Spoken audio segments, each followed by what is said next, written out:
Hello everybody, I hope you all are doing good. I am Deepika from Learno Hub, एक ऐसा free learning platform जहां पर आप पढ़ सकते हैं physics, chemistry, maths, biology and SST absolutely for free only at learnohub.com।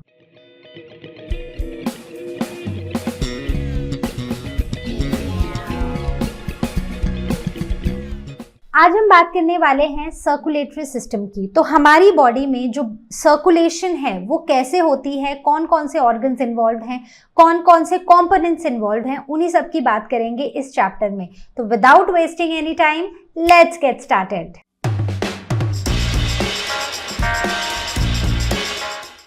बहुत commonly हम एक टर्म सुनते हैं, दैट इज ट्रांसपोर्ट। तो ये जो टर्म है ना, ये हम काफ़ी कॉमनली सुनते रहते हैं कि ये चीज़ ट्रांसपोर्ट करनी है, ये चीज़ वहाँ लेकर जानी है, या ट्रांसपोर्टेशन से ये होता है, ट्रांसपोर्टेशन में वो होता है।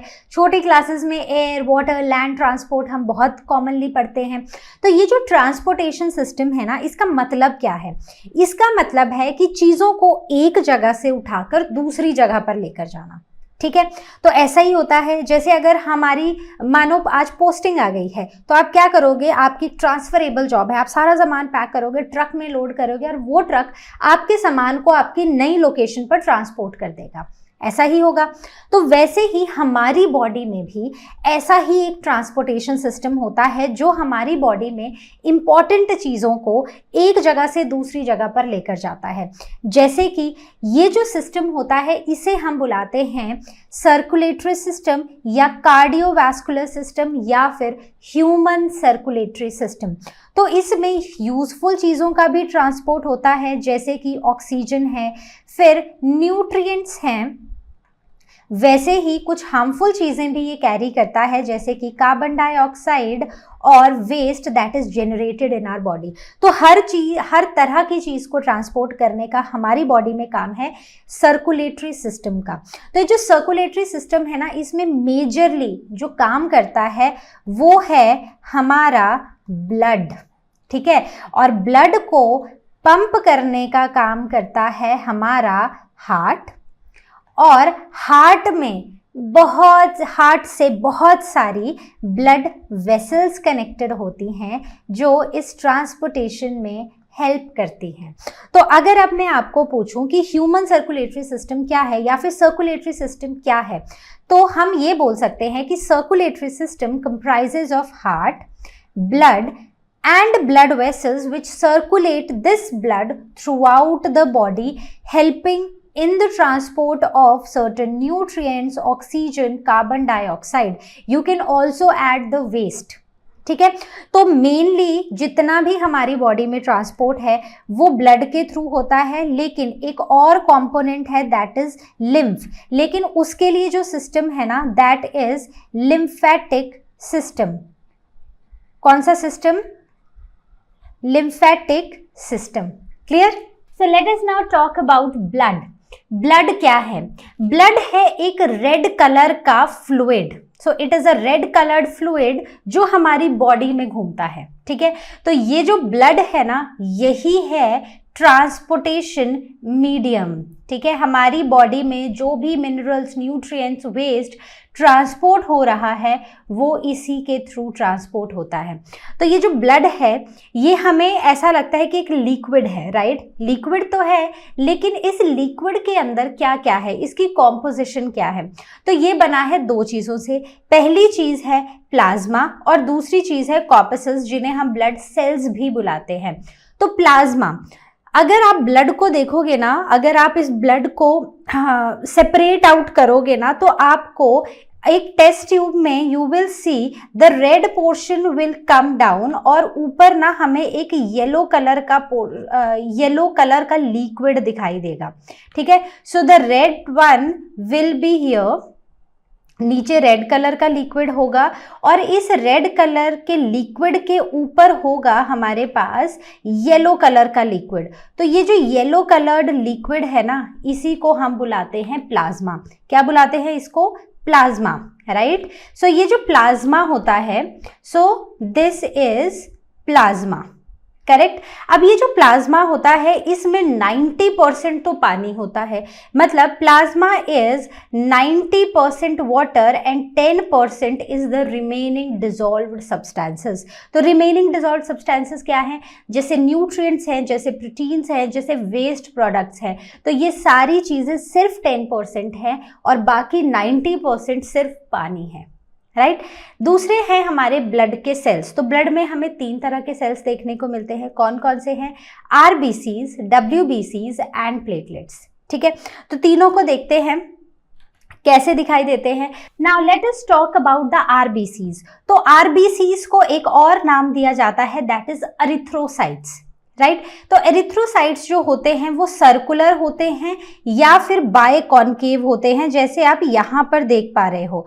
तो ये बायकॉन्केव होते हैं, डिस्क शेप के होते हैं, और जब ये मैच्योर हो जाते हैं तो इनसे न्यूक्लियस निकल जाता है। सो इसका मतलब है दे लैक न्यूक्लियस, जिसके लिए एक और वर्ड हम यूज करते हैं, दैट इज ई न्यूक्लिएटेड।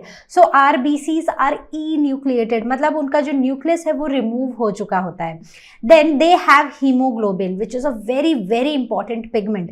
तो हीमोग्लोबिन बेसिकली एक पिगमेंट है जो आरबीसीज में प्रेजेंट होता है। ये पिगमेंट आयरन और प्रोटीन से बना होता है। सो ये बना होता है आयरन एंड प्रोटीन से, ठीक है।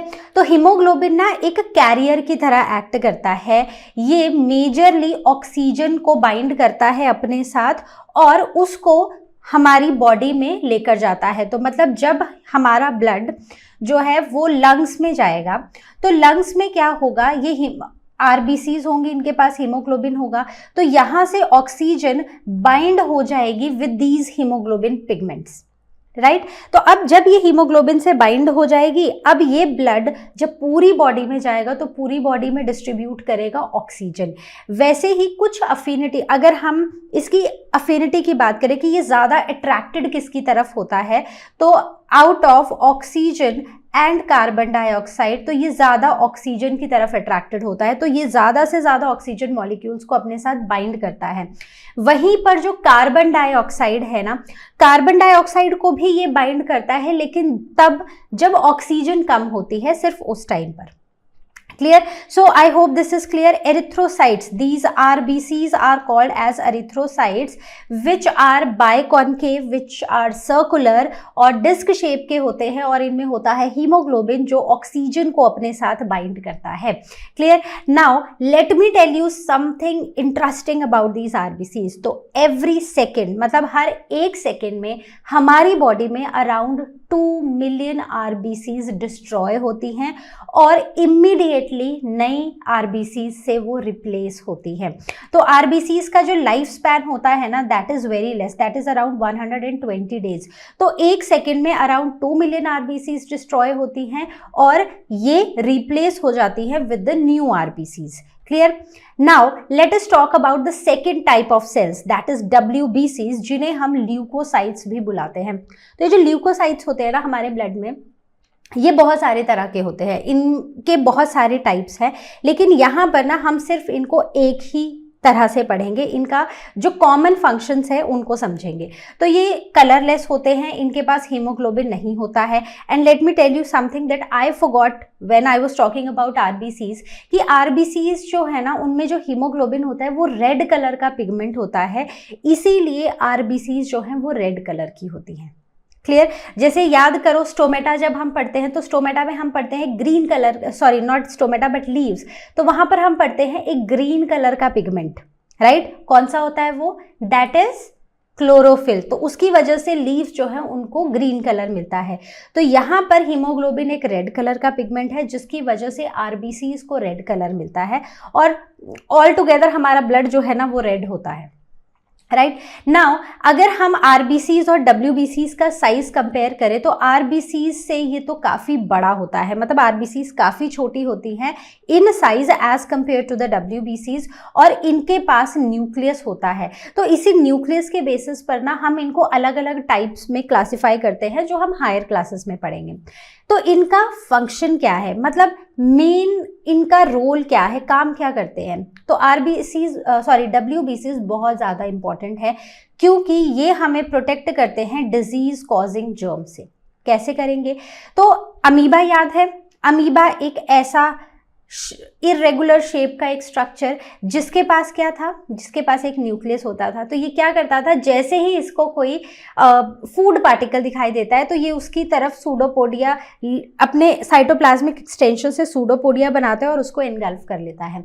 यहाँ पर WBCs भी सेम ही काम करती हैं, इनकी शेप भी कुछ ऐसी ही इरेगुलर होती है और जब इनको कोई ऐसा डस्ट पार्टिकल या फिर यू कैन से जर्म या बैक्टीरिया दिखाई देता है तो ये भी अपने सूडोपोडिया एक्सटेंड करते हैं इसकी तरफ और फाइनली इसको ग्रैब कर लेते हैं और यहाँ पर इसको फेगोसाइटोसिस हो जाती है, मतलब एनगल्फमेंट हो जाती है इस बैक्टीरिया की और इसके अंदर आने के बाद इस बैक्टीरिया को मार दिया जाता है। So this is how they surround the germ and then digest them. दूसरा ये एक और काम करती हैं कि WBCs बनाती हैं एंटीबॉडीज। ये एंटीबॉडीज ब्लड में जितने भी जर्म्स होते हैं उनको किल करने का काम करती है। So these are the two ways how these WBCs they protect us from the disease causing germs. Clear? अब आता है हमारा last part, that is platelets. Platelets को भी एक और नाम दिया है। अब जैसे RBCs क्या है, एरिथ्रोसाइट्स हैं, WBCs क्या हैं, ल्यूकोसाइट्स हैं और प्लेटलेट्स को हम बुलाते हैं थ्रोम्बोसाइट्स। क्या बुलाते हैं? थ्रोम्बोसाइट्स। तो थ्रोम्बोसाइट्स जो होते हैं इनकी राउंड शेप होती है और अगर हम इनको WBCs RBCs से कंपेयर करें तो these are the smallest cells in our blood, right? So ये स्मॉलेस्ट है और ये भी काफ़ी इंपॉर्टेंट रोल प्ले करती हैं। कभी भी अगर आपको कट लग जाता है ना तो कट लगने के बाद ऐसा नहीं होता कि खून जो है वो निकलता ही रहता है, ब्लड फ्लो कॉन्टिन्यूसली करता ही नहीं रहता है, कुछ टाइम के लिए फ्लो करता है, फिर हम देखते हैं कि एक हार्ड सा एक सब्सटेंस जो है वो डिपॉजिट हो जाता है उस कट वाली जगह पर। तो होता क्या है कि यहाँ पर बहुत सारे प्लेटलेट्स आते हैं, वो इकट्ठे हो जाते हैं और वो बना देते हैं क्लॉट और इस तरह से ब्लड का जो फ्लो है जो बाहर की तरफ था अब वो रुक जाता है। दूसरी एक और चीज़ यहाँ पर बहुत इंपॉर्टेंट होती है, वो ये होती है कि एक तो ब्लड की क्लॉटिंग ये करेगा, दूसरा ये प्रिवेंट करेगा germs to enter from this wounded site. ठीक है, ये जो कट है ना इस कट से प्रिवेंट करेगा जर्म्स की एंट्री को। Clear? So this was all about our blood. तो ब्लड में ना ये जो प्लेटलेट्स है दीज आर वेरी इंपॉर्टेंट। अगर प्लेटलेट्स कम होती हैं तो काफ़ी सारी बीमारियां हैं जिनमें हमें प्लेटलेट्स कम होती हुई दिखाई देती है, जिसमें से एक है डेंगू, जो हमने काफ़ी कॉमनली सुना है मस्कीटो से स्प्रेड होती है। सो हमें अपने ब्लड में प्लेटलेट्स को बनाए रखना है ताकि हमारी ब्लड की क्लॉटिंग होती रहे और हमारी बॉडी जो है वो डिजीज कॉजिंग जर्म से भी बची रहे। So we have to eat healthy so that our blood remains healthy, और ब्लड हेल्दी रहेगा तो हम भी हेल्दी रहेंगे। ठीक है, so it is vice versa, right? So I hope the complete concept of blood is clear to you. कोई doubt है so please ask it on ask question section of learnerhub.com। Coming up next is the functions of circulatory system। तो ये जो हमारा circulatory system है ना इसके क्या फंक्शंस हैं? तो एक तो मेजर फंक्शन है ट्रांसपोर्ट का। ठीक है, तो ये जो ट्रांसपोर्ट है ये किस किस चीज़ का हो रहा है? तो ट्रांसपोर्ट हो रहा है न्यूट्रिएंट्स का। कहाँ से? स्मॉल इंटेस्टाइन में। स्मॉल इंटेस्टाइन में अभी पढ़ा था कुछ चैप्टर्स में, जहाँ पर हमने देखा था कि स्मॉल इंटेस्टाइन में एब्जॉर्ब होते हैं न्यूट्रिएंट्स, वो न्यूट्रिएंट्स जो हमारी बॉडी की ग्रोथ, डेवलपमेंट और रिपेयर में बहुत हेल्पफुल होते हैं। तो यहाँ पर एब्जॉर्ब होंगे न्यूट्रिएंट्स और ये जो न्यूट्रिएंट्स होते हैं ये चले जाते हैं लिवर में। तो लिवर में आइदर दे आर यूटिलाइज्ड और दे आर स्टोर्ड, राइट? दूसरा, ये ऑक्सीजन को कैरी करता है from lungs to body parts, या और इन टर्न कार्बन डाइऑक्साइड को कैरी करता है from these body parts to lungs, ताकि इसे बॉडी से बाहर एक्सपेल आउट कर दिया जाए। The next is carries waste products to kidneys. तो अब हम सर्कुलेटरी सिस्टम पढ़ रहे हैं, तो सर्कुलेटरी सिस्टम में हमने ये भी देखा कि वेस्ट प्रोडक्ट भी कैरी होता है। तो ब्लड क्या करता है, कुछ वेस्ट प्रोडक्ट्स को कैरी करता है अपने साथ और इनको किडनीज तक ले जाता है, और किडनी क्या करती हैं, किडनीज इनको एक्सक्रीट आउट कर देती हैं हमारी बॉडी से। सो that is the excretion by the kidneys. और यहाँ पर क्या हो रहा है, ब्लड जा रहा है, ब्लड फिल्टर आउट हो रहा है, ब्लड से वेस्ट निकल रहा है और वो किडनीज उसको एक्सपेल कर दे रही हैं हमारी बॉडी से। The next one is it maintains water balance in the tissues. तो हमारी टिश्यूज के अंदर जो वाटर का एक बैलेंस बना रहता है, वो काम भी है हमारे सर्कुलेटरी सिस्टम का। The next is regulates body temperature. तो हमारी बॉडी में ना बहुत सारी एक्टिविटीज होती हैं जिसमें खूब सारी हीट जनरेट होती है। ये जो हीट जनरेट यहाँ पर हो रही है, इसको थ्रू आउट द बॉडी उसको डिस्ट्रीब्यूट करना, ताकि जो बॉडी का नॉर्मल टेम्परेचर है दैट इज 37 डिग्री सेल्सियस वो बना रहे। Correct. Now it also provides immunity. जितने भी डिजीज कॉजिंग ऑर्गेनिजम्स हैं जो हमारी बॉडी में आ जाते हैं, उनको भी मारने का काम करता है हमारा सर्कुलेटरी सिस्टम। ठीक है, तो जब हम आगे जाएंगे तो हम पढ़ेंगे इसके बारे में। हमने WBCs पढ़े हैं, वाइट ब्लड सेल्स। तो वाइट ब्लड सेल्स क्या होते हैं, ये डिजीज कॉजिंग ऑर्गेनिजम्स को मार देते हैं। ठीक है, तो ऐसे हमारी बॉडी को इम्यूनिटी भी मिल रही है। The next one is it prevents excessive bleeding by the formation of clot. तो कभी भी कहीं पर भी मान लो आपको एक कट लग गया, आप गिर गए, खून बहने लग गया, तो वो जो खून बह रहा है ना, वो एक सर्टेन लिमिट तक ही निकलता है और तभी आते हैं आपकी बॉडी से प्लेटलेट्स, आपके ब्लड से, नॉट बॉडी से। तो हमारे ब्लड में होते हैं प्लेटलेट्स जो क्लॉट बना देते हैं और जो ब्लड का फ्लो है अब वो रुक जाता है। तो इसे एक्सेसिव लॉस ऑफ ब्लड को भी प्रिवेंट करता है हमारा circulatory system. Right, so I hope the functions of circulatory system are clear to everyone. तो अब हम बात करते हैं उस पंपिंग ऑर्गन की जो ब्लड को पंप करके हमारी बॉडी में दूर दूर तक पहुंचाता है और फिर वापस भी लेकर आता है। सो दैट इज हार्ट। हार्ट हमारा एक पंपिंग ऑर्गन है। ये हार्ट कैसा है, कितना बड़ा है, कहाँ है, ये सब बातें करेंगे।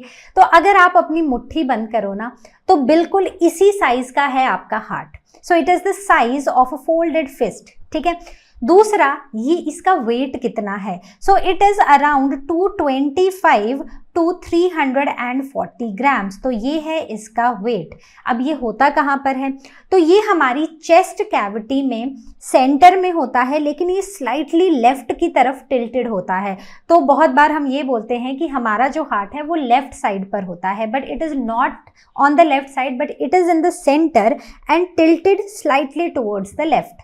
ठीक है, so it is protected by rib cage. अब जब हमने पढ़ा था रेस्पिरेटरी सिस्टम के बारे में, तब हमने देखा था कि जो हमारी दोनों लंग्स होती हैं ना, दोनों लंग्स ना कुछ ऐसी सी होती हैं। ठीक है, तो इसमें जो राइट वाली होती है, इसमें 3 लोब्स होती हैं, और जब हम लेफ्ट की बात करते हैं ना, लेफ्ट में सिर्फ 2 लोब्स होती हैं, और लेफ्ट वाला जो लंग है हमारा, सो this is the left lung. Left lung हमारी कंपैरेटिवली छोटी होती है हमारी राइट लंग से। तो ऐसा क्यों होता है, क्योंकि हमारा जो हार्ट है वो सेंटर में ना होके थोड़ा सा लेफ्ट की तरफ टिल्ट हो जाता है, जिसकी वजह से उस हार्ट को अकोमोडेट करने के लिए जो लेफ्ट लंग है वो थोड़ी सी छोटी होती है, और ऊपर से जो हमारा रिब केज है वो लंग्स को भी प्रोटेक्शन दे रहा है और साथ ही हमारे हार्ट को भी। नाउ ये जो हार्ट होता है ना, ये इसके ऊपर ना एक लेयर होती है, एक प्रोटेक्टिव लेयर होती है, एक डबल मेम्ब्रेन्ड लेयर होती है, जिसे हम बोलते हैं पेरिकार्डियम। सो बच्चों एक बात, जब भी आप ये वर्ड कार्डियम, कार्डिया ये सब सुने, so remember it is related to your heart. ठीक है, तो cardium, cardia, so anything of this sort is related to your heart. फिर अब क्योंकि मैंने बोला कि ये 2 मेम्ब्रेन्स है, ये डबल मेम्ब्रेन है, तो इन दोनों मेम्ब्रेन्स के बीच में ना एक फ्लूइड होता है, और ये जो फ्लूइड होता है दोनों मेम्ब्रेन्स के बीच में, इसे हम बुलाते हैं पेरिकार्डियल फ्लूइड। कौन सा फ्लूइड, पेरिकार्डियल फ्लूइड। ठीक है, इस पेरिकार्डियल फ्लूइड का बड़ा ही इंपॉर्टेंट रोल है, क्योंकि ये हमारे हार्ट को प्रोटेक्ट करता है फ्रॉम एनी शॉक और जर्क और मैकेनिकल इंजरी। ठीक है, और किसी भी तरह के मैकेनिकल इंजरी से। So this is the role of this fluid that is present inside the two membranes of our heart, right. अब इतना हमने पढ़ लिया। अब बारी आती है इसी हार्ट में रहने वाले कुछ मसल्स की। देखो मसल्स हमने बाजू में भी पढ़ी हैं, लेग्स में भी पढ़ी हैं, वैसे ही कुछ मसल्स होती हैं, कुछ स्पेशलाइज्ड मसल्स होती हैं जो हमारे हार्ट में भी होती हैं, और इन्हें हम बुलाते हैं कार्डियक मसल्स। तो कार्डियक मसल्स कुछ ऐसी ब्रांच्ड मसल्स होती हैं, और ये जो मसल्स होती हैं ना, ये throughout our lifetime, मतलब जब हम अपनी मम्मी के टमी में थे तब से लेके जब तक हम जिएंगे तब तक हमारे हार्ट की मसल्स काम करती रहेंगी। अगर हमारे हार्ट की मसल्स काम नहीं करेंगी तो हम जी नहीं पाएंगे, ठीक है। सो बेसिकली ये जो मसल्स है ना, they contract and they relax, they contract and they relax, ठीक है, विदाउट टेकिंग एनी रेस्ट। ये वो मसल्स हैं जो कभी भी फटीग फील नहीं करती हैं, मतलब ये कभी भी नहीं थकती हैं, क्योंकि अगर ये थक गई तो एक इंसान जो है वो नहीं जी पाएगा, ठीक है। तो जो हमारे हार्ट का मेन फंक्शन है ना, वो यही है कि ब्लड को पंप करना है, ब्लड को हार्ट से डिफरेंट बॉडी पार्ट्स में लेके जाना है, और जो डिफरेंट बॉडी पार्ट्स हैं वहां से उस ब्लड को हार्ट में वापस लेकर आना है, ठीक है, और फिर लंग्स में भेजना है ताकि ऑक्सीजनेशन हो जाए, फिर उसी ब्लड को वापस से हार्ट में लेकर आना है। तो ये जो प्रोसेस है ना, ये ऐसे ही चलता रहता है। तो यहाँ पर ताकि हमारा हार्ट हमेशा फंक्शन करता रहे, ये मसल्स कभी रुक नहीं सकती। तो कौन सी मसल्स हैं ये? कार्डियक मसल्स, ठीक है, ये ऐसी कुछ ब्रांच्ड मसल्स होती हैं। अब हम आते हैं इसके इंटरनल स्ट्रक्चर पर। तो अगर आप इस हार्ट के स्ट्रक्चर को देखो ना, तो यहाँ पर बड़े ही क्लियरली ना आपको ये बीच में एक ऐसे सेपरेशन, एक वॉल सी दिखाई दे रही है। So this wall is called as septum. क्या बुलाते हैं इसे? सेप्टम। सेप्टम एक बेसिकली एक वॉल है जो हार्ट को दो मेजर पार्ट्स में डिवाइड कर रही है। So one is the right side and one is the left side, ठीक है। तो ये हमारे हार्ट को left, sorry not a but just left और राइट साइड में डिवाइड कर रही है, ठीक है। तो अब अगर इसी हार्ट को देखो, तो जब ये डिवाइड हुआ ना हार्ट, उसके बाद हमारे पास लेफ्ट और राइट साइड आए, और दोनों ही साइड्स में हमारे पास दो दो चेम्बर्स थे। तो इसका मतलब जो हमारा हार्ट है उसमें होते हैं टोटल 4 चेम्बर्स। कितने चेम्बर्स होते हैं? 4 चेम्बर्स। तो जो ऊपर वाले चेम्बर्स होते हैं उन्हें हम ऑरिकल्स और एट्रिया बुलाते हैं, और जो नीचे वाले चेम्बर्स होते हैं उन्हें हम वेंट्रिकल्स बुलाते हैं। तो इसका मतलब this is the left atria, this is the left ventricle, this is right atria and this is right ventricle, ठीक है। तो ये जो एट्रिया होते हैं, जो ऊपर वाले पार्ट्स होते हैं, जो ऊपर वाले चेम्बर्स होते हैं, वो बहुत ही इम्पॉर्टेंट रोल प्ले करते हैं, क्योंकि वो ना हर जगह से जो भी ब्लड आता है ना उसको अपने अंदर लेकर आते हैं। तो इसीलिए एट्रिया को या ऑरिकल्स को हम रिसीविंग चेम्बर्स बुलाते हैं, और ये थोड़े छोटे होते हैं। जैसे अगर आप यहाँ पर भी कंपेयर करो ना, तो जो ऊपर वाले चेम्बर्स हैं वो थोड़े छोटे हैं और नीचे वाले चेम्बर्स थोड़े बड़े हैं दोनों ही साइड में। So they are smaller and they have thin walls. क्यों? क्योंकि इनका काम है सिर्फ ब्लड को आने देना, ठीक है। तो सारी ब्लड वेसल्स जो हैं वो ब्लड ला रही हैं और वो इन दोनों ऊपर वाले चेम्बर्स में पोर कर रही हैं, ठीक है। कहाँ पर कौन सा ब्लड आता है वो अभी हम सब डिस्कस करेंगे। The next is ventricles. तो वेंट्रिकल्स क्या करती हैं? वेंट्रिकल्स से जैसे ऑरिकल्स में ब्लड अंदर आता है, ठीक है, फिर ऑरिकल से ब्लड आता है इनटू द वेंट्रिकल्स, और वेंट्रिकल से ये ब्लड बाहर चला जाता है to different body parts. So these are said to be the distributing chambers. मतलब अब जब एक बार ब्लड वेंट्रिकल्स में आ गया है तो अब यहाँ से जो ब्लड है ना वो डिस्ट्रीब्यूट हो जाएगा अलग अलग बॉडी पार्ट्स में। So that is why they are called as distributing chambers. अब इनका काम क्या है? ये पंप करते हैं ब्लड को, या तो लंग्स में देंगे या ब्लड वेसल्स में देंगे, और अब यहाँ पर अलग अलग बॉडी पार्ट्स में ये सारा ब्लड चला जाएगा। तो पहली चीज कि वेंट्रिकल्स का साइज बड़ा है ऑरिकल से, और दूसरी चीज अगर आप ऑरिकल्स के और वेंट्रिकल्स के वॉल्स को देखोगे तो जो वेंट्रिकल्स की वॉल्स है ना दे आर थिक। तो इसकी जो वॉल्स है ना वो ज्यादा थिक होती हैं, ठीक है। अब क्यों होती हैं? अब क्योंकि अगर आप इसको ध्यान से देखो तो वेंट्रिकल्स बड़े भी हैं, थिक भी हैं, इलास्टिक भी हैं और इनकी मस्कुलर वॉल्स भी हैं। क्योंकि ऑरिकल का क्या काम है? सिर्फ ब्लड को रिसीव करना। ब्लड को रिसीव किया और आराम से अपने ये वाले जो इनके डोर्स हैं वो ओपन किए और इस सारे ब्लड को पोर कर दिया यहाँ पर वेंट्रिकल्स के अंदर, ठीक है। लेकिन वेंट्रिकल को क्या करना है? हार्ट इतना सा है और यहाँ पर है, चेस्ट पर है। अब इस छोटे से हार्ट को डिफरेंट बॉडी पार्ट्स, मतलब हेड तक भी ब्लड पहुंचाना है, ब्रेन तक, और इस ब्लड को पांव तक भी पहुंचाना है। तो अब जो वेंट्रिकल से ब्लड निकलेगा that has to be in great pressure. उसका प्रेशर इतना ज़्यादा होना चाहिए कि ये जो ब्लड है ना, ये हर एक टारगेट ऑर्गन तक आराम से पहुंच जाए, दूर दूर तक ऑर्गन तक आराम से पहुंच जाए। तो इसके लिए इन वेंट्रिकल्स की वॉल होती है काफ़ी ज़्यादा टफ, काफ़ी ज़्यादा स्ट्रॉन्ग, काफ़ी ज़्यादा thick as compare to the atria और द ऑरिकल्स। क्लियर?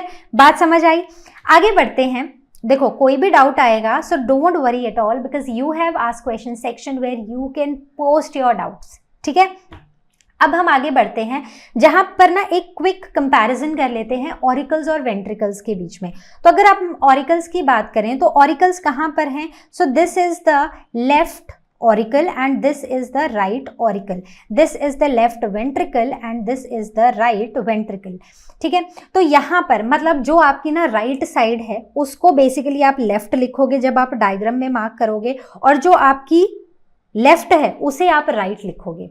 ऑपोजिट लिखना है, ये याद रखना, क्योंकि जब हम ये याद नहीं रखते हैं ना उसके बाद हम ब्लड की मिक्सिंग कर देते हैं हार्ट में, जो एक एक्चुअली प्रॉब्लम हो जाता है और आपके मार्क्स कट जाते हैं, ठीक है। तो ऑपोजिट लिखना है, राइट साइड जो है आपकी उसको लेफ्ट लिखना है और लेफ्ट को राइट लिखना है।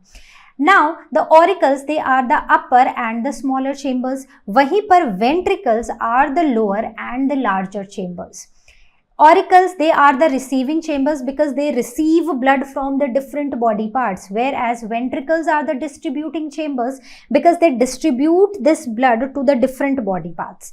Then auricles, they are thin walled and ventricles are thick walled, क्योंकि ventricles have to pump this blood with the great pressure so that it can reach the different body parts, ठीक है।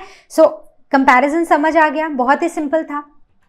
आगे हम देखते हैं ये जो हार्ट है ना, जिसे हम एक पंपिंग ऑर्गन बुला रहे हैं, ये इस ब्लड को फ्लो कैसे करा रहा है, पंप कैसे करा रहा है, क्योंकि इसके बाद जो हम पढ़ेंगे ना वो काफ़ी कॉम्प्लेक्स सा है। अगर आपको ये समझ नहीं आएगा, अगर आपने ये समझ लिया तो वो काफ़ी इजी हो जाएगा समझना। तो ब्लड फ्लो होता कैसे है? देखो सबसे पहले हमने रेस्पिरेटरी सिस्टम पढ़ा है। तो रेस्पिरेटरी सिस्टम में क्या होता है कि जब हम इनहेल करते हैं तो ऑक्सीजन अंदर आती है और कार्बन डाइऑक्साइड बाहर चली जाती है।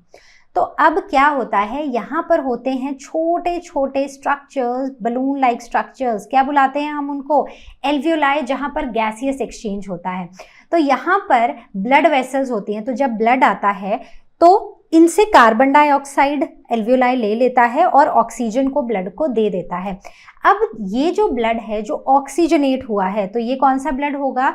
This will be oxygenated blood, ठीक है। अब ये जो ब्लड है जो ऑक्सीजनेट होके आया है from the lungs, this will go into the left side. इसीलिए मैंने बोला है कि मार्किंग, लेबलिंग का ध्यान रखना है। जो राइट साइड है उसको लेफ्ट लिखना है, लेफ्ट को राइट लिखना है।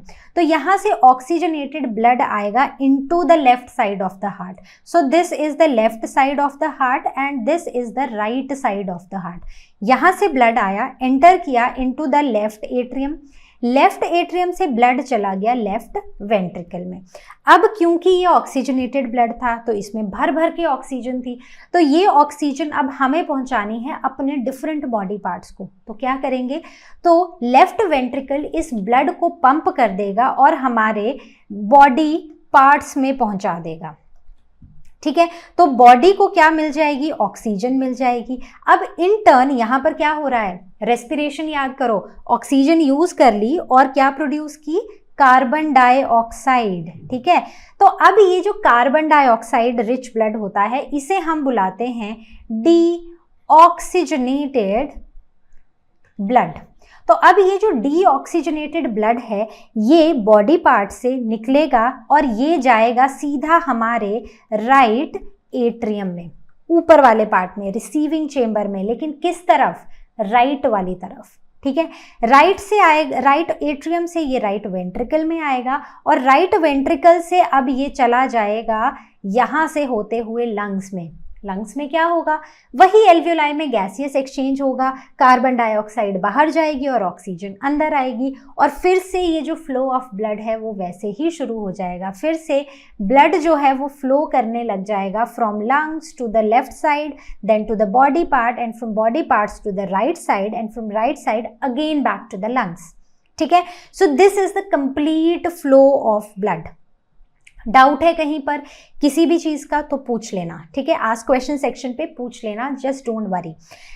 एक चीज जो यहाँ याद रखनी है कि जो हमारी लेफ्ट साइड है, so this is related to the oxygenated blood, और जो हमारे हार्ट की राइट साइड है, जो लेफ्ट है, that is related to oxygenated blood and right side is related to the deoxygenated blood.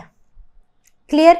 तो राइट साइड में सिर्फ लेफ्ट साइड में सिर्फ ऑक्सीजनेटेड ब्लड आएगा और राइट साइड में सिर्फ डीऑक्सीजनेटेड ब्लड आएगा। Clear? So I hope this flow chart is clear to everyone. अब देखो यहां पर भी हम इसको मार्क कर सकते हैं। तो ये है लंग्स, लंग्स में क्या है? एल्वियोलाई हैं, एल्वियोलाई में क्या होगा? गैसियस एक्सचेंज होगा। तो यहां पर क्या हुआ? कार्बन डाइऑक्साइड जो है वो यहाँ से होते हुए बाहर चली गई और ऑक्सीजन जो है वो अंदर आ गई। अब यहाँ पर जो ब्लड था उसमें थी oxygen, so this oxygenated blood will come to the left atrium. From left atrium it will go to the left ventricle. From left ventricle this blood will go to the body parts, ठीक है। तो ये हमने अपनी left side को cover कर लिया। अब यहाँ पर सेल्स में होगा रेस्पिरेशन, जहाँ पर ऑक्सीजन यूज हो जाएगी और कार्बन डाइऑक्साइड प्रोड्यूस होगी। अब ये डीऑक्सीजनेटेड ब्लड जो है वो क्या करेगा? अब वो इन्हीं ब्लड वेसल्स के थ्रू जाएगा और वो पहुंचेगा राइट एट्रियम में, राइट एट्रियम से राइट वेंट्रिकल में, राइट वेंट्रिकल से अब ये चला जाएगा इनटू द लंग्स, जहां पर फिर से गैसियस एक्सचेंज होगा, कार्बन डाइऑक्साइड बाहर जाएगी और ऑक्सीजन अंदर आएगी। So this was the right side of the heart, ठीक है। याद रखना है left side oxygenated, right side deoxygenated. Clear? तो यहां पर ना कहीं भी किसी भी तरह से ब्लड की इंटरमिक्सिंग नहीं होती है, क्योंकि अगर हमारा हार्ट एफिशिएंटली काम नहीं करेगा हमारी एनर्जी वैसे ही लो हो जाएगी। अगर हमारा हार्ट एफिशिएंटली ऑक्सीजन को ट्रांसपोर्ट नहीं कर पाएगा तो हमारी जो एनर्जी है वो लो हो जाएगी, क्योंकि रेस्पिरेशन के लिए ऑक्सीजन नहीं मिलेगी, ऑक्सीजन नहीं मिलेगी तो एनर्जी प्रोड्यूस नहीं होगी, एनर्जी प्रोड्यूस नहीं होगी तो हमारी body day to day activities कर ही नहीं पाएगी। So that is why this blood flow has to be very efficient. इसीलिए हमारा जो हार्ट है that is completely divided into 4 chambers और इन 4 चेंबर्स में किसी भी तरह से ब्लड की मिक्सिंग नहीं होती है। So now coming on to the heart valves. Valves का काम क्या है? तो जो वॉल्व्स होते हैं हमारे हार्ट में उनका काम है ब्लड फ्लो को बैक नहीं होने देना, मतलब to prevent the back flow of blood, ठीक है। तो वॉल्व्स का काम है to prevent back flow of blood, right. तो यहां पर ना हमारा जो हार्ट है हमने देखा कि जो ब्लड है वो एक चेंबर से दूसरे चेंबर में जा रहा है, दूसरे चेंबर से ब्लड वेसल्स में जा रहा है, वापस हार्ट में आ रहा है, फिर एक चेंबर से दूसरे चेंबर में जा रहा है, फिर अगेन ब्लड वेसल्स में जा रहा है। तो यहाँ पर ना किसी भी तरह की मिक्सिंग की पॉसिबिलिटी नहीं है, ठीक है। तो इसको इंश्योर करने का, क्योंकि we have high energy needs, right. तो अगर मिक्सिंग होती है ब्लड की हमारी बॉडी के अंदर, ऑक्सीजनेटेड और डीऑक्सीजनेटेड ब्लड मिक्स हो जाता है तो हमारी बॉडी को वो एनर्जी नहीं मिल पाएगी, वो ऑक्सीजन नहीं मिल पाएगी, तो बॉडी में एनर्जी जनरेट नहीं हो पाएगी। तो यहाँ पर बहुत इंपॉर्टेंट है कि कोई ऐसी चीज हो जो इस ब्लड का फ्लो जो है ना उसको रेगुलेट करे और उसको मुड़ने ना दे। जैसे जब आर्टरी से, जब ऑरिकल से वेंट्रिकल्स में ब्लड जाता है, कौन से हैं auricles? So this is the left auricle, this is the right auricle, right? ये है लेफ्ट वेंट्रिकल और ये है राइट वेंट्रिकल। क्लियर? तो अब जब एक चेंबर से दूसरे चेंबर में ब्लड आ रहा है तो उस टाइम पर ये पॉसिबिलिटी है कि जो ब्लड है वो वापस चला जाएगा, लेकिन उसको इंश्योर करता है कौन? वॉल्व्स। तो वॉल्व्स इंश्योर करते हैं कि जो ब्लड फ्लो है ना वो वापस नहीं जाएगा। ठीक है? तो यहाँ पर दो तरह के वॉल्व्स हैं, दो ऐसे वॉल्व्स हैं जो ऑरिकल्स और वेंट्रिकल्स के बीच में हैं। तो उन वॉल्व्स को हम बुलाते हैं एट्रियो वेंट्रिकुलर वॉल्व्स। ठीक है? तो इन शॉर्ट हम इनको एवी वॉल्व्स भी बुलाते हैं। करेक्ट? अब ये वॉल्व्स हैं, एक लेफ्ट साइड पर है और एक राइट साइड पर है। तो लेफ्ट साइड वाला जो वॉल्व है उसे बुलाते हैं हम मिट्रल वॉल्व, और इसका दूसरा नाम जो आपकी बुक्स में होगा दैट इज बायकस्पिड वॉल्व। ठीक है? क्यों बायकस्पिड? मतलब बाय मतलब टू और कस्प्स दो फ्लैप्स हैं। ठीक है? तो यहां पर देखो ये एक ओपनिंग सी है और एक फ्लैप ऊपर है और एक फ्लैप नीचे है। So there are two cusps. वैसे ही अगर हम राइट साइड पर जाएं तो राइट साइड में एक वॉल्व है जिसे अब हम ट्राइकस्पिड वॉल्व बुलाते हैं, क्योंकि इसमें हमें देखने को मिल रहे हैं 3 कस्प्स, 3 फ्लैप्स। ठीक है? So this is the tricuspid valve. So bicuspid valve on the left side between auricle and the ventricle, and tricuspid valve on the right side between right auricle and right ventricle। ठीक है? इतनी बात हमें समझ आई है। दूसरे जो हमारे वॉल्व्स होते हैं हम उनको बुलाते हैं सेमी लूनर वॉल्व्स। क्या बुलाते हैं? Semilunar valves. करेक्ट? तो ये ऐसे वॉल्व्स हैं जो अब प्रेजेंट हैं कहां पर? देखो अब ऑरिकल से वेंट्रिकल में ब्लड आ चुका है, यहाँ के वॉल्व्स को हम पढ़ चुके हैं। अब वेंट्रिकल से ब्लड जाना है, कुछ ब्लड जाना है जो बॉडी पार्ट में जाना है फ्रॉम द लेफ्ट साइड, और बाकी राइट साइड से ब्लड जो है वो लंग्स की तरफ को जाना है। ठीक है?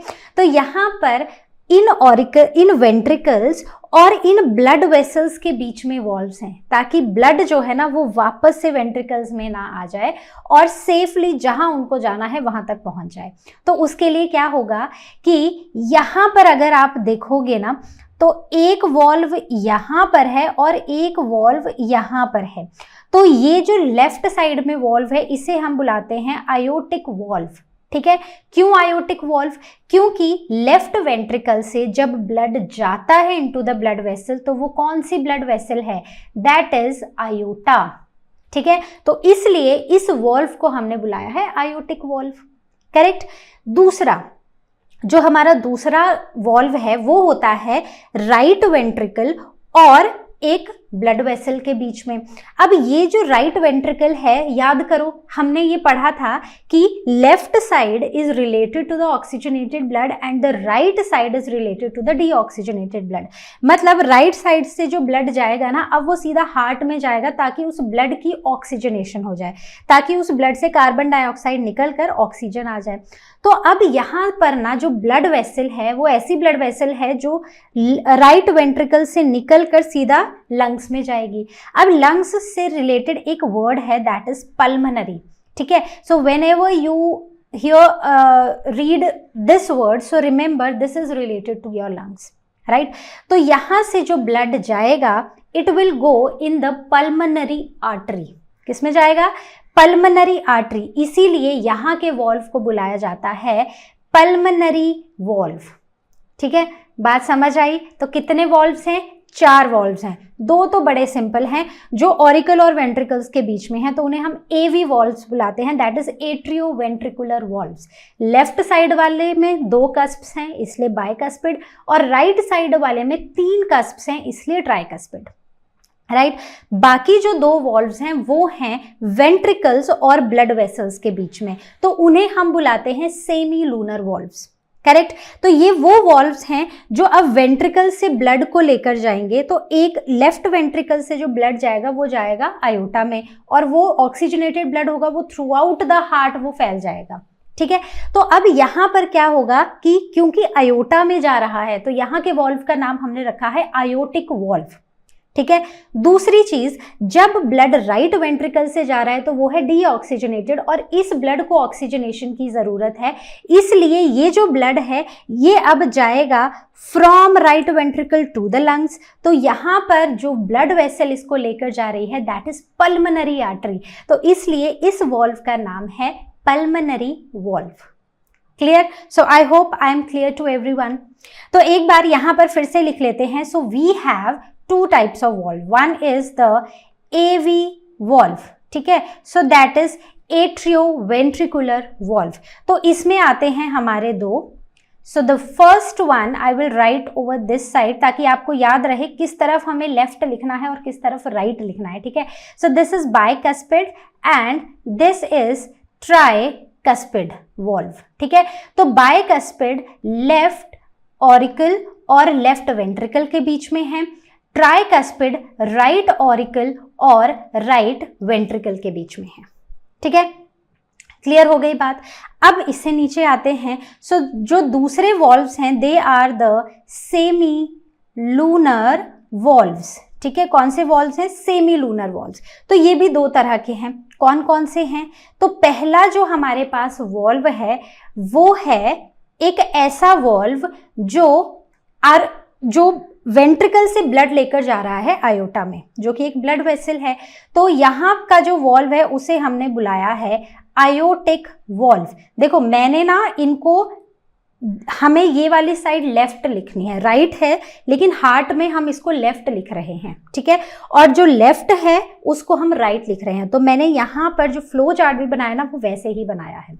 तो यहाँ पर है आयोटिक वॉल्व, आयोटिक वॉल्व, और दूसरा वॉल्व है पल्मोनरी वॉल्व जो कि राइट साइड पर होगा। क्लियर?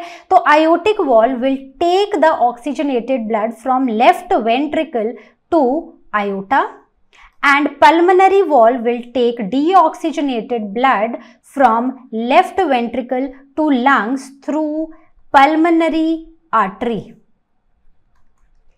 बात समझ आई है सबको? कोई डाउट है so please ask it on ask question section of learnohub.com. So I hope the heart valves are clear to you. Now talking about the blood vessels. तो हमारी बॉडी में कौन कौन सी ब्लड वेसल्स हैं? So they are 3. Arteries, veins and capillaries. ठीक है। Arteries का काम है हमारी बॉडी से ब्लड को दूर ले जाना। ठीक है। चाहे वो राइट साइड से जा रहा हो चाहे लेफ्ट साइड से जा रहा हो। तो मतलब कि हमारी बॉडी में जब हार्ट से लेफ्ट वेंट्रिकल और राइट वेंट्रिकल से ब्लड निकलेगा और वो हार्ट से दूर जाएगा तो उसको दूर ले जाने का काम कौन करेगी? आर्टरी करेगी। तो आर्टरीज की जो वॉल्स होती हैं वो थिक होती हैं, इलास्टिक होती हैं, मस्कुलर वॉल्स होती हैं, और यहाँ पर ब्लड जो है वो जर्क से मूव करता है। तो आपने कभी अपनी पल्स सुनने की कोशिश की है? तो ये जो पल्स है ना ये तभी बनती है जब आर्टरीज में ब्लड जर्क से फ्लो होता है। राइट। देन दूसरा है वेन्स। तो ये जो वो ब्लड वेसल्स जो ब्लड को हार्ट के अंदर लाकर पोर करती हैं, हार्ट की तरफ लेकर आती हैं। सो दे आर द वेन्स। ठीक है। तो वेन्स का क्या काम है? वेन्स जो है वो थिन है, मस्कुलर हैं। ठीक है। और इनका काम है ब्लड को अलग अलग बॉडी पार्ट से लेकर आना और हार्ट के में पोर कर देना। ठीक है। अब इसमें ना वॉल्व्स जो है ना वो सिर्फ यहाँ पर प्रेजेंट है वेन्स में और आर्टरीज में नहीं होते हैं। ठीक है। तो जो हमारी वेन्स होती है ये अलग अलग बॉडी पार्ट से ब्लड लेकर आती हैं। ठीक है। तो कई बार ऑक्सीजनेटेड है, कई बार डीऑक्सीजनेटेड, तो मोस्टली ये डीऑक्सीजनेटेड ब्लड होता है। सिर्फ और सिर्फ pulmonary vein oxygenated blood carry करती है। ठीक है। कौन सी वेन है वो? Pulmonary vein. पल्मोनरी वेन क्या कैरी करती है? Oxygenated blood. तो सोचो ये कहां से करेगी? Pulmonary, related to lungs. तो मतलब ये लंग्स से ऑक्सीजनेटेड ब्लड को लेकर आती है left not ventricle but auricle में, ठीक है। इसके सिवा सारी की सारी वेन्स डीऑक्सीजनेटेड ब्लड कैरी करती हैं। वैसे ही एक एक्सेप्शन आर्टरी में भी है, दैट इज पल्मोनरी आर्टरी। तो पल्मोनरी आर्टरी जो है वो एक अकेली ऐसी आर्टरी है जो डीऑक्सीजनेटेड ब्लड कैरी करती है। और ये डीऑक्सीजनेटेड ब्लड कहाँ से कहाँ को जाता है? ये डीऑक्सीजनेटेड ब्लड जाता है from right ventricle to the lungs for oxygenation. So these are the exceptions, इनके नाम याद रखने हैं। दोनों ही पल्मोनरी हैं, दोनों ही लंग से रिलेटेड हैं, ठीक है। और दोनों आर्टरीज का, सभी आर्टरीज जो हैं उनका काम है ऑक्सीजनेटेड ब्लड कैरी करना, लेकिन सिर्फ इस आर्टरी का काम है डीऑक्सीजनेटेड ब्लड कैरी करना। आर्टरी का मेजर जो रोल है वो हमने क्या समझा है? हमने मेजर रोल ये समझा है कि आर्टरीज जो है ना वो ब्लड को हार्ट से दूर लेकर जाती हैं। तो यहाँ पर राइट वेंट्रिकल से भी तो डीऑक्सीजनेटेड ब्लड को दूर ले जाना पड़ेगा ताकि वो ऑक्सीजनेट हो। तो यहाँ पर जो ब्लड हार्ट से लंग्स को जाता है वो जाता है पल्मोनरी आर्टरी के थ्रू। और सारी की सारी वो आर्टरीज या सॉरी वो ब्लड वेसल्स जो ब्लड को हार्ट की तरफ लेकर आती हैं वो होती हैं वेन्स, ठीक है। तो ज्यादातर मैक्सिमम सभी वेन्स जो हैं वो कैसी होती हैं? वो डीऑक्सीजनेटेड ब्लड कैरी करती हैं। लेकिन एक वेन है जो ब्लड को हार्ट की तरफ लेकर आ रही है, लेकिन वो ऑक्सीजनेटेड ब्लड है। सो that is the pulmonary vein. वो ऑक्सीजनेटेड ब्लड को लंग्स से लेफ्ट ऑरिकल में लेकर आती है, ठीक है। तो ये चीजें याद रखनी है। आगे बढ़ते हैं कैपिलरीज। तो ये है हमारी आर्टरी, ठीक है, ये है हमारी वेन। और इस वेन में होते हैं कुछ वॉल्व्स जो कि ब्लड को बैक फ्लो नहीं होने देते हैं, वो सिर्फ वेन्स में प्रेजेंट होते हैं। अब यहाँ पर ना ये तो मेजर बड़ी बड़ी वाली आर्टरीज और वेन्स है, ये फर्दर डिवाइड होती हैं छोटे छोटे ट्यूब्स में जिन्हें आर्ट्रियोल्स और वेन्यूल्स बुलाते हैं।